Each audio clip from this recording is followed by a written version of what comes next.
Well, Sonia, they're also into South Indian pickles, so I think Latha as well will be fairly interested in this one. But anyway, the stock that we're talking about is ADF Foods. The stock has been a big mover. If you take a look at it, the background of what the stock does really is up for you. That's what Sonia just narrated to us. But just take a look at the way the stock has been moving in the last 1 year or so. It's been a big mover. If you take a look at it, it's higher by close to around 70% since March 2015. Last couple of months as well, it's higher by close to around 30%. Promoters, they have been buying from the open market. In the last 18 months or so, they've increased stake by a good 7%. That's always a good thing. Their numbers came just last week. That's the Q2 numbers. Q1 wasn't that great, but Q2 numbers look fairly impressive. Top line growth of around 13%. We saw margin expansion. Profitability as well went higher. So that, in fact, the second quarter did deliver a good performance. What are the risks then for this particular company? If you take a look at it, the US operations, they were dragging the bottom line. Now, I don't have the breakup as of what they did this year,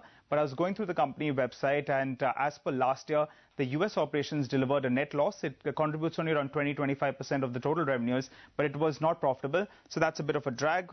Forex fluctuations, they export most of what they make. So currency movement, if the rupee appreciates, it won't be such a good thing for them. But depreciation of the rupee definitely works to their favor, while competition in this segment has been heating up. So that as well is not such a great thing for them. And raw material prices, currently inflation levels are low and the likes.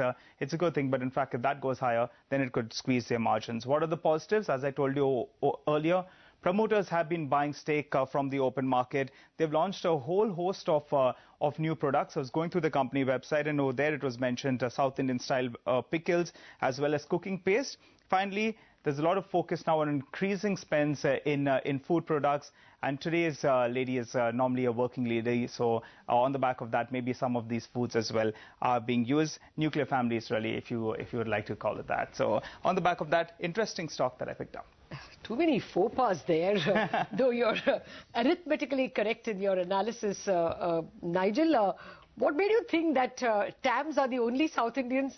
You yourself and Sonia are also Mangaloreans, as South as they come, unless you want to say that the Tamils have a cultural domination over South India. No, Latha, actually proper Mangalorean, but now I'm heading north. You know, the Punjabi culture is coming in there. So am I, by the way. All right. Okay, I've got two people who have gaddars to the South Indian cause here. In any case, ADF Foods, that's Nigel's Midcap Mania, and clearly